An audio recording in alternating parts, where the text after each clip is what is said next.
welcome back to the channel. Sorry it's been a few weeks since the last video, but yeah, today I needed to make this video today because today is the 30th anniversary of Power Rangers, and we're gonna be talking about the 10 biggest ways that has changed since the premiere 30 years ago today. Um, but yeah, I'm gonna be reading this article from ScreenRant, so the link's over here. I'll put the link in the description if you want to read it. But let's just jump into it. All right. So number 10.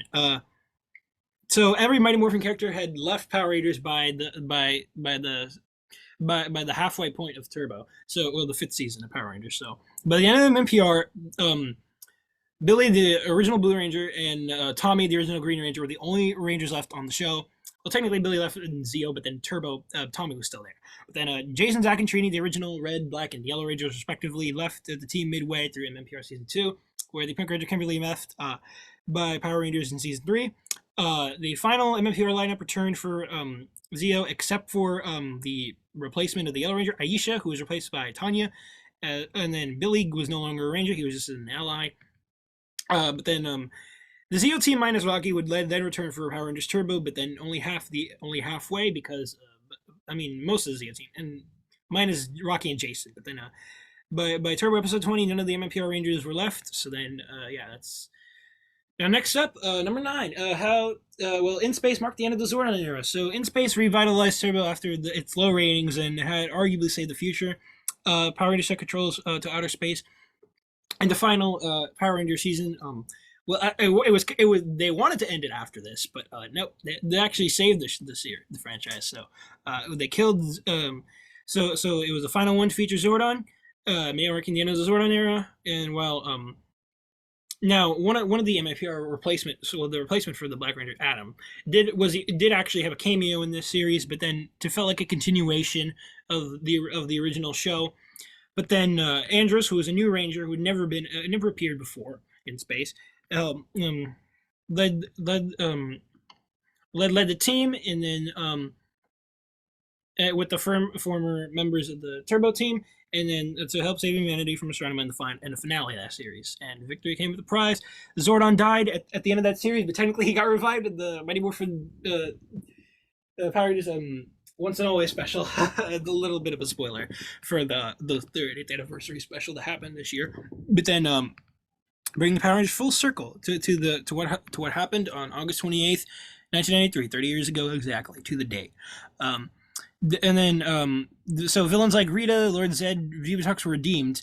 Apparently, they were just wandering around. They didn't appear until then. But they got reverted to human form. And then Power Rangers won their greatest battle, yeah, at the time. But then Zordon was not so with him gone, it was the end of the Zordon era, which refers to all the series from Mighty Morphin all the way to In Space. So then.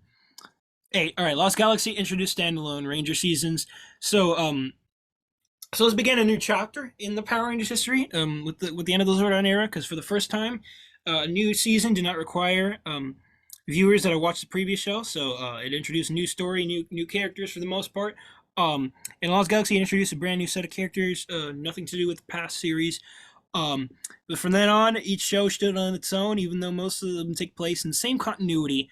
Well, in the same universe as the Mighty Morphin, as the original seasons, except for, I mean, it's in the same continuity, but except for like crossover episodes, I mean, they did happen from time to time. Every series has worked on as a standalone story, each series. So then number 7, all right, Forever Red. So it began Power Rangers anniversary tradition. So like every 5 years or so since 2002's Forever Red in Wild Force, so all the Red Rangers came together, basically. You can see right here. Nearly all of them. Then, so after the 10 years after the Mighty Morphin premiere, they decided to, Power Rangers built an impressive legacy, so they decided to, bring all the Red Rangers together. Well, one of them was suited, but he didn't have voice work. So they decided to bring all of them together for the Forever Red special, which is the 10th to celebrate the 10th anniversary, and Forever Reunited. Okay, actually no. Okay, they got it wrong. It's Forever Red. Okay, then so came every Red Ranger up until the point, except for the Mighty Morphin second Red Ranger, Rocky. He did not show up for unknown reasons, but yeah, other seasons include But then they had other over the years. They had other crossovers like Once a Ranger in 2007. You had which was to celebrate the 15th anniversary. Super Mega Force Legendary Battle. It was supposed to the 20th, even though it came out in the 21st season. Yeah, they were a year late to celebrate the 20th anniversary, and Legendary Battle. Yeah, it was. Not, we don't talk about that. It was not that great. But uh, then Super Ninja Steel Dimensions in Danger, which was the 25th anniversary, which wasn't entirely that bad. I mean, you had like 10 Rangers show up from past seasons, but then you had Benny Morphin Once and Always, the 30th anniversary. I mean, you had no Rangers coming back other than the Mighty Morphin team. I mean, like I feel like you could have gotten some more Rangers from other teams, like the actors come back from like various seasons, not just the Mighty Morphin era, but that would have been cool. But hey, too late for that. I don't know. Maybe they can. Unfortunately, the 30th anniversary is not the traditional anniversary you'd expect. But then number six. All right, sixth biggest change, or no, fifth biggest change. So another big change. So the Power Rangers 2017 tried to reboot the Mighty Morphin as a movie, so in another universe. So they wanted to make a multiverse or something.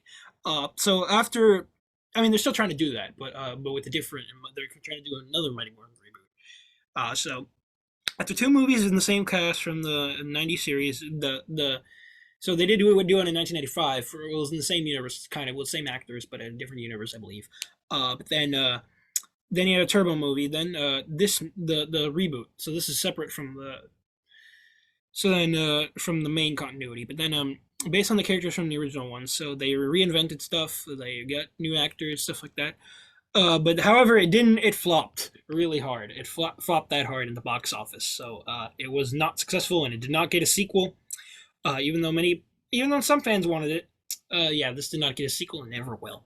Because Hasbro would buy Power Rangers later on, then yeah, because despite the poor box office, it was well received by the cast and some fans. But then the new costumes were different from the old ones. But then and the backstories of certain characters were changed.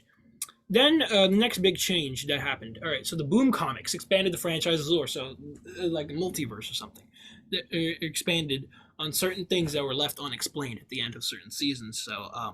So even though the movie failed to reboot the franchise, but the comics reinvented it in a way never done before. So in a modern version of the Mighty Morphin show, the comics were designed to expand on the original show with the stories never appeared on screen. And it allowed the series to vastly expand lore without contracting the TV shows. Well, Shattered Grid unveiled the multiverse, so different universes. So even the Sentai, unadapted Sentais, appear in it. I think some of them did. Then, anyways, number six, or actually number four. Well, the sixth biggest change. Actually, seventh. Okay, Power Rangers revisited Mighty Morphin with Once and Always, a recent anniversary special. So even though this has been acknowledged in other series, Mighty Morphin, they've yet to revisit it with the original team. But this change with the recent special, which was an hour long on Netflix, which is supposed to be 30 to celebrate the 30th anniversary. I feel like, and not gonna lie, this should have came out today. It would have been more fitting to put it on the exact 30th anniversary. But hey, at least it got released. It got released a couple months ago. So then, out of from the original 5 team, only Zach and Billy returned, the Black and Blue Rangers, because it also brought back Kat, Rocky, and Aisha and Adam. So let's see. So paid homage to the original Yellow Ranger actress Sui Trang, who played Trini, and died in 2001 from a car crash, I believe. Then you had and also pay tribute to the recently deceased Jason David Frank, who played the original Green and White Ranger actor, who died last year. So yeah, and then next one. All right, so number 8. All right, Power Rangers is slowly moving away from the Sentai adaptation. That's a big change, and honestly, that's probably the worst change. I mean, some of the other changes were actually fine, but this actually may kill the brand off. Yeah, this is actually a bit concerning that they're not going to do adaptations anymore. I mean, they could do like original ones for the comics, but like not in the show. I don't know about that. But yeah, it has been a Sentai adaptation for. They've been adapting Sentai series and stuff like that, and they kept the designs of the costumes and designs of villains and stuff like that. But I mean, they made original Rangers over time. But the new season, Cosmic Fury, which is going to come out in a month from now, they are going to be original suits. Well, they took inspiration from Maria Soldier, but they're recoloring the Red Ranger suit. Well, the Pink Ranger suit is being recolored to red. They're making original suits, but they're taking the Zords from Q Ranger. So this is the closest thing for the Q Ranger fans out there. This is the closest thing you're ever going to get to a Q Ranger adaptation. So with the Zords, but not the most ideal, but it could be worse. But yeah, this is Kazakuri is not. I mean, I'm hoping it's good, but as of now, I'm not so sure. But yeah, I'll definitely give it a chance though. So as a result, so Kazakuri is going to be 100% American footage except for the Zords and not from a Sentai show, even though it has some elements from the Sentai. Okay, so last biggest change in Power Rangers. So Power Rangers Cosmic Fury is changing the franchise as we know it in many ways. So it's going to celebrate the 30th anniversary with the season of many firsts. Well, it's going to be the first season to have an all original set costumes. Well, not all original. I mean, the helmets still inspired from the Area Soldier. But yeah, this is gonna be the first season to have a female Red Ranger leader. I mean, we had one in Samurai, but that was like temporary for like 2 episodes. So then Dino Fury's Pink Ranger is now Kazakuri's Red Ranger. So that's something interesting to note. And then Kazakuri also features the first may feature the first Orange Ranger. Well, we don't know what the orange suit actually looks like. We don't know what it looks like, but based on what people there has been like a leaked set footage of like a character using a morpher that was orange.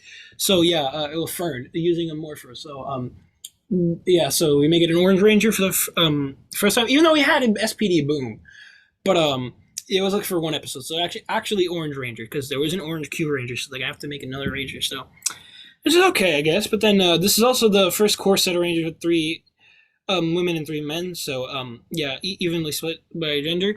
And the Cosmic Fury intro confirms, well, no Go-Go Power Rangers in the theme song. So this is the first one since, I mean,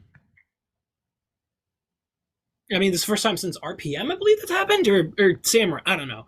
The Samurai or RPM. But then now the last big change, Power Rangers Future after Cosmic Fury, so 2024 and beyond, could be all original.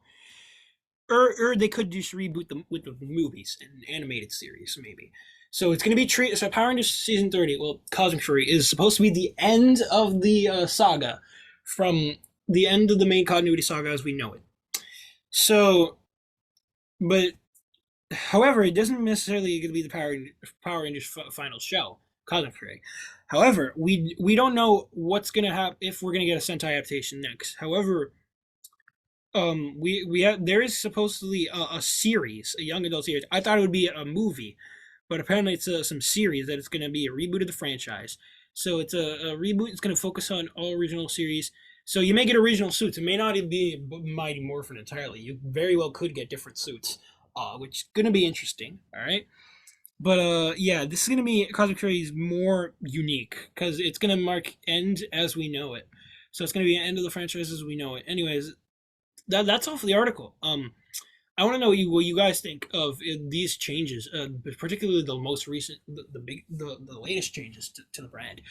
Do you approve of them, or do you not disapprove? Well, do you have a positive or negative opinion on it? Let me know in the comments below. I'd love to hear your thoughts and opinions on it, and I'll see you guys next time. Ellie9 out.